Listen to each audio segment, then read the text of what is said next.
大家好，我係 Rain 啦。咁今日嘅主題咧，關於我嘅職業嘅。咁想大家首先估一估我職業，知嘅唔好講，可以估下先。係啦，隨便講就得㗎啦。做 Miss 嘅 Miss 好，空姐仲有係咪似 Miss 係嘛？啱啦，我以前做 Miss 嘅，不過而家唔係。係啦，估多陣，我靠把口揾食嘅，都好常見嘅呢個職業，唔係啲咩好偏門嘅嘢嚟嘅。近係啦，仲有咧？應代表啊？近，好近。係啦，多謝。比較少人咧，一開始就話你係咪做保險㗎？好似有啲冒犯，因為通常咧保險呢個職業咧就唔係俾人做，係俾狗做。因為都眾所周知我嘅行業啦係好常俾人叫做保險狗。咁所以咧，我嚟緊嘅呢個係保險狗嘅字幕。OK， 好，咁保險狗就係咁嘅。當我同啲朋友講話喂我冇教書啦，轉咗行做保險，佢哋咧會露出一個可憐嘅眼神，不屑嘅語氣啦，跟住然後就好做唔做走去做保險，佢爭在冇講呢句啫，佢唔會喺我面前講嘅，係啦，咁佢就點解會做保險嘅？即係好似我唔有企圖咁咧，我就心入邊不其然咁諗起一個五字詞語叫咩咧？狗眼唔係人眼看狗低，因為佢係人啊嘛，我係狗啊嘛。人眼看狗低，點解會人眼看狗低嘅咧？即係佢哋眼中嘅保險狗係點樣睇佢哋嘅咧？咁我就諗一諗，通常係咁嘅，都會覺得個保險狗一係就我病咧，一係就我死啦，係就我老咗冇錢使啊。咁但係唔係㗎噃，我哋通常咧係要個客，喂，你要健健康康、有錢有氣有力先買到保險㗎嘛，係咪？咁所以個 conversation 通常都會係，喂乜生，最近咧有冇買開保險啊？咩佢就會耍一套太極，冇錢，冇揾我揾佢嘅時候，佢會覺得自己冇錢嘅，佢會話俾我聽佢冇錢嘅。但係唔係喎，我係要覺得佢有錢佢先買到個保險，佢健康佢先買到個保險。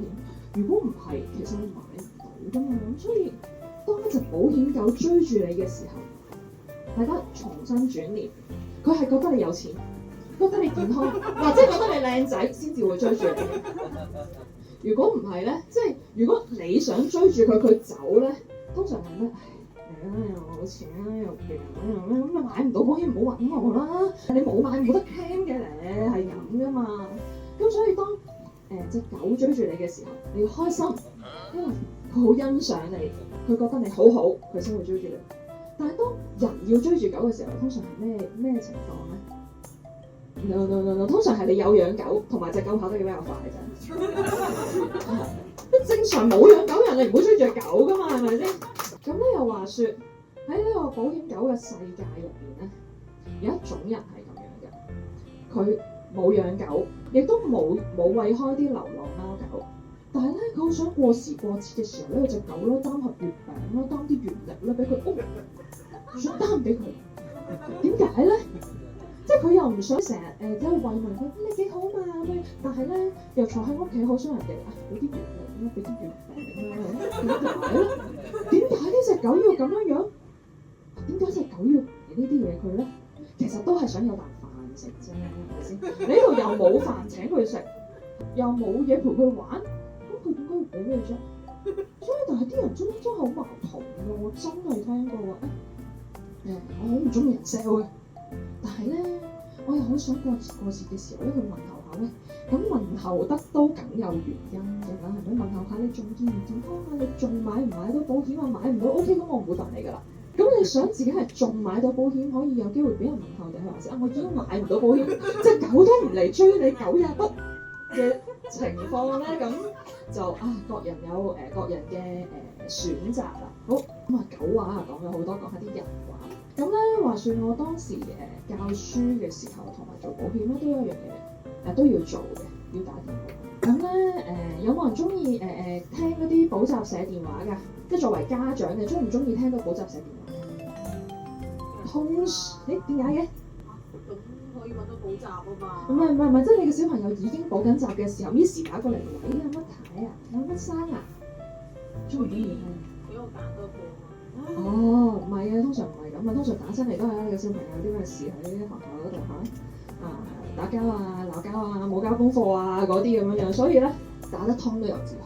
啲家長咧通常當我哋係嗰啲推銷電話咁樣唔聽嘅，喂，打俾你打完風之後要補翻堂啊，你唔好冇㗎啦。咁但係佢就會覺得三字頭唔聽，喂，但係真係要揾你咯，但係你點會有我電話㗎？一聽到個保字咋咁做保險又點樣咧？其實我係一個非常之嚴重嗌人。啱啱入行嘅時候咧，老細叫我哋打電話 call 下啲客戶，我自己同住聽 call 去打 call， 坐喺個位度咧係超級胃痛，咁就打啦。最想係聽到咩咧？你嘅號碼暫時未能接通，哇！正打咗一個，再嚟你嘅用戶已關機，又打咗個，打10個咁可以收工㗎啦。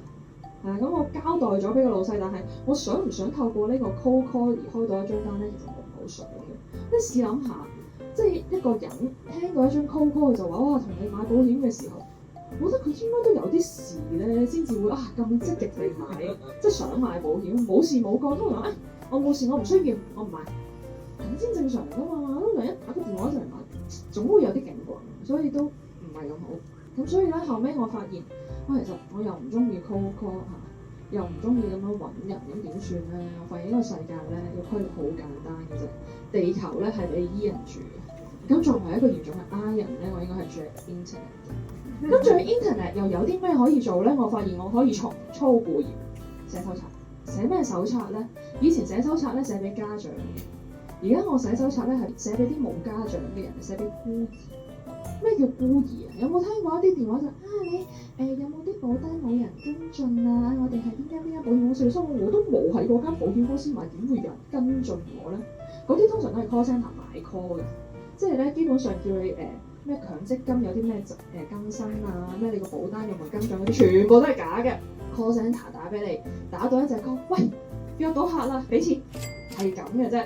因為其實係市面上係不容許咁樣樣去騷擾客嘅，咁所以保險公司都會話我哋冇做呢啲嘢，冇。但係佢又話我係乜你啊乜記啊乜嗰啲公司咁樣樣咧，咁大家知道睇路啦嚇。好，咁講翻去，我講到邊啊？手冊啱啊，有聽書。講到去手冊，咁我寫俾啲咩人咧？我就寫俾啲孤兒。咩叫孤兒啊？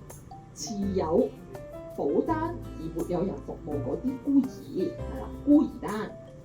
咁市面上成日有啲，你張孤兒單好慘啊，冇人服務，等我嚟服務你，我唔收錢嘅啦。OK， 試想像如果你係一個孤兒喺間孤兒院入邊，有對父母就嚟領養你，佢話我好有愛心，我好想領養一個孤兒，我唔求佢回報，我唔求佢長大可以即係回報翻我養翻我哋兩老，我供書教學完全免費。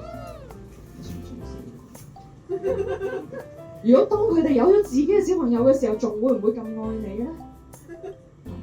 咁同時間，其實孤兒同埋唔係孤兒有啲咩分別？喺保險嘅世界入邊 ，OK， 孤兒就係你冇錢俾佢哋，因為孤兒保單你啲錢係已經俾咗 original 嗰個 agent 嘅嘛，佢領養你翻去，佢唔會收到你本身嗰啲保費嘅嘛。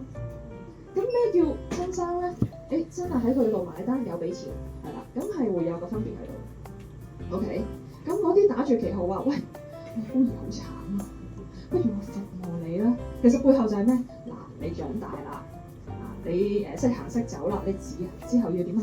回饋翻我啦，係嘛？多多少少逢年過節果盤又好月餅又好都好啊，係咪先？咁但係當你滿足唔到佢嘅期望嘅時候，佢就會得閒先理下你啦。你揾佢嘅時候，喂，阿媽唔得閒啊，喂，阿爸。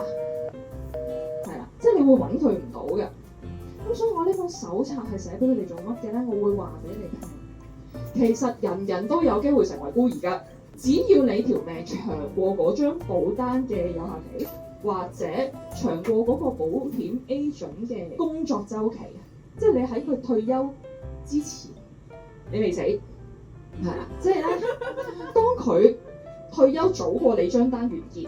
咁你張單咪變成孤兒單，你一定有機會啦，係咪先？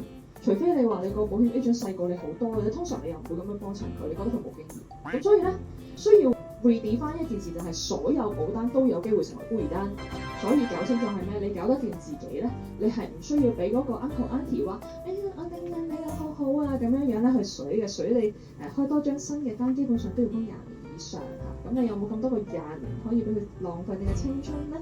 咁所以呢本書咧，我就係寫喺網上面啦，亦都係免費咁樣去送俾我嘅網友朋友咁樣啦，係啦。